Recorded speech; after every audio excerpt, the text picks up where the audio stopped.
ఈ వీడియోలో మనం క్వశ్చన్ నెంబర్ 4 ఎలా సాల్వ్ చేయాలో నేర్చుకోబోతున్నాం. క్వశ్చన్ చూసినట్టయితే the diagram given along side, ఇక్కడ డయాగ్రామ్ ఇవ్వడం జరిగింది. Shows a sky jump a skyer weighing 60 kg kilogram force. ఇందులో 60 kg వరకు మనకి ఇది మాస్ ఇండికేట్ చేస్తుంది. స్టాండ్స్ అట్ ఏ, ఒక స్కయర్ అట ఏ దగ్గర నిలబడి ఉన్నాడు. ఆయన మాస్ ఎంత అంటే 60 kg. At the top of ski jump, ఈ స్కై జంప్ ఆ top position. He moves from a and takes off for a jump at b. A నుంచి ఇలాగూ బి దగ్గర జంప్ చేసి మళ్ళీ ఆగడం జరిగింది. ఒక స్కయ్యర్ 75 మీటర్ హైట్ లో నుంచి ఇలా 15 మీటర్ల హైట్ లో ఉండేటువంటి బి అని పాయింట్కి ఇలాగూ డైవ్ చేసి రావడం జరిగింది. ఇది సిచ్యువేషన్. ఇప్పుడు దీని బేస్ మీద క్వశ్చన్ ఏంటి అంటే, calculate the change in the gravitational potential energy of the skier between a and b. A అని పాయింట్ దగ్గర గ్రావిటేషనల్ పొటెన్షియల్ ఎనర్జీకి, బి అని పాయింట్ దగ్గర గ్రావిటేషనల్ పొటెన్షియల్ ఎనర్జీకి డిఫరెన్స్ ఫైండ్ అవుట్ చేయాలి. ఇది మనం ఫస్ట్ ఇచ్చిన డేటాను రాద్దాం. ఇది మనకు మాస్ ఏమందిస్తున్నాం, వెయిట్ 60 kg ఇచ్చారు అంటే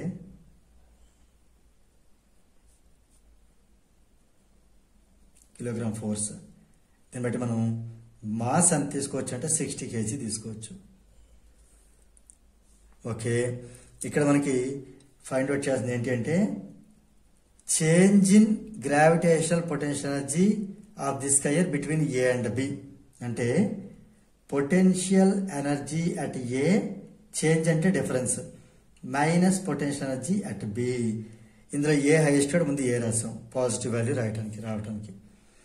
సో మనకి ఇక్కడ ఫార్ములా ఏంటి, దీనికి ఫార్ములా ఎంజి, ఈ హైట్ దీన్ని నేను H1 అనుకుంటున్నాను. సో ఎంజి H1 మైనస్ దీన్ని నేను H2 అనుకుంటున్నాను. MG H2. సరే, ఇక్కడ ఎం ఎందుకు మారలేదు అంటే మాస్ ఈజ్ కాన్స్టెంట్. మాస్ అనేది ఎక్కడైనా సరే కాన్స్టెంట్ గా ఉంటుంది. ఇదే పర్సన్ ఇక్కడి నుంచి ఇక్కడికి రావడం జరిగింది, అందులో ఎక్కువ వేరియేషన్ లేదు కాబట్టి మాస్ అనేది కాన్స్టెంట్. ఇంకా వెయిట్ లో కూడా అలాంటి చేంజ్ ఉండదు. ఇంకా జీ అనేది ఆల్రెడీ 10 మీటర్/సెకండ్ స్క్వేర్, అది మనకి అలాగూ న్యూమరికల్స్ తీసుకుని ఫిక్స్డ్ వాల్యూ. ఇంకా H1 అంటే 75, H2 అంటే 15. ఈ వాల్యూస్ మనం నోట్ చేసుకుందాం. జీ అంటే 10 మీటర్/సెకండ్ స్క్వేర్ క్వశ్చన్ ఇవ్వడం జరిగింది. సో మనం ఇప్పుడు సబ్స్టిట్యూట్ చేద్దామా. ఎం అంటే ఇందులో నుంచి ఎంజీ కామన్ తీసేద్దాం. MG into H1 minus H2. ఎం అంటే 60 ఇంటూ జీ అంటే 10 into H1 minus H2. H1 అంటే 75 మైనస్ H2 అంటే 15. అది ఇక్కడ నోట్ చేసేద్దాం. H1 అంటే 75 metre, H2 is 15 metres. Okay, ఇది మనం సింప్లిఫై చేద్దాం. 60 into 10 into 75 minus 15 is 60. 6 1 jar 6, 6 6 jar 36. 1 2 3 zeros, right కదా. 1 2 3 zeros. ఇది మనకి ఎనర్జీ కదా, జౌల్. అయితే మనకి ఇది స్టాండర్డ్ ఫామ్ ఉండాలి అంటే 3 తర్వాత 3 డిజిట్స్ చూడండి. 1 2 3 4 డిజిట్స్ ఉంటే దీన్ని మనం ఇంటూ 10^4/10^4 చేద్దాం. 36,000ని ఇంటూ 10^4/10^4 అంటే 10,000 జౌల్స్. ఈ 0 0 0 0 0 0 కలిసి 3.6 వస్తుంది. 3.6 into 10^4 joule.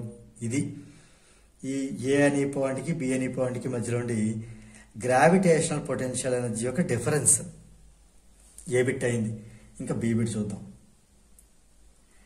If 75% of the energy in part a, అంటే దీంట్లో 75% becomes kinetic energy at b. అంటే మనకి given 75% of energy of part a అంటే potential energy at a minus potential energy at b. ఇదట కైనెటిక్ ఎనర్జీ ఆఫ్ బికి equal అయితే calculate the speed at which the skier arrives at b. ఎంత స్పీడ్తో B దగ్గర రావడం జరిగింది అనేది మనం ఫైండ్ అవుట్ చేయాలి. అంటే ఇది మనం ఏం చేద్దాం అంటే 75%ని 75/100 అని రాద్దాం. ఇంటూ హాఫ్ అంటే ఇంటూ ఈ డిఫరెన్స్ ఎంత వచ్చింది మనకి ఇంత వచ్చింది 3.6 into 10⁴. దానికంటే ముందు ఇంత, దానికంటే ముందు ఇంత. ఇది నోట్ చేద్దాం, సింప్లిఫికేషన్ ఈజీగా ఉంటుంది. 36,000 joule, 36,000 joule is equal to kinetic energy at B formula of mv².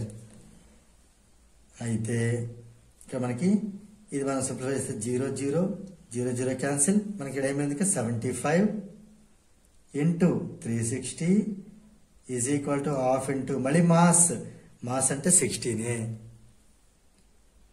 Into v². మనకి ఇక్కడ v అనేది అన్నోను. సో మన vని సింప్లిఫై చేయడమే మన పని ఇప్పుడు, మన వర్క్. సో ఇది 2 30 టైమ్స్ క్యాన్సిల్ అవుతుంది, 30 ఇటు వస్తే డివిజన్ అవుతుంది. అంటే మనకి ఇక్కడ v² ఏమవుతుంది, 75 into 360 by 30. 0 0 cancel, 3 12 times cancel చేస్తుంది దీన్ని. ఇప్పుడు మనం v² అనేది ఎంత వచ్చింది, 75 into 12 అని రావడం జరిగింది. ఈ 75 ఏం రాద్దాం, 25 into 3 అని రాద్దాం. 75ని 12 ఏమని రాద్దాం, 4 into 3. అంటే ఏం లేదు, రెండింట్లోని మ్యాక్సిమం పర్ఫెక్ట్ స్క్వేర్ బయటదని ట్రై చేస్తాను అంతే. సో ఇది మనకి 5² into 3² into 2² రావడం జరిగింది. సో మనకి 5 3 15, 15 30, 30². రెండు వైపులా స్క్వేర్ రూట్స్ తీసుకుంటే v equal to 30 m/s. So conclusion చూసినట్టయితే ఫస్ట్ ఏ బిట్లో the change in gravitational potential energy is 3.6 into 10⁴ joule and the required speed is 30 m/s. So దీంతో మనకి ఈ క్వశ్చన్ నెంబర్ 4 అనేది కంప్లీట్ అయింది.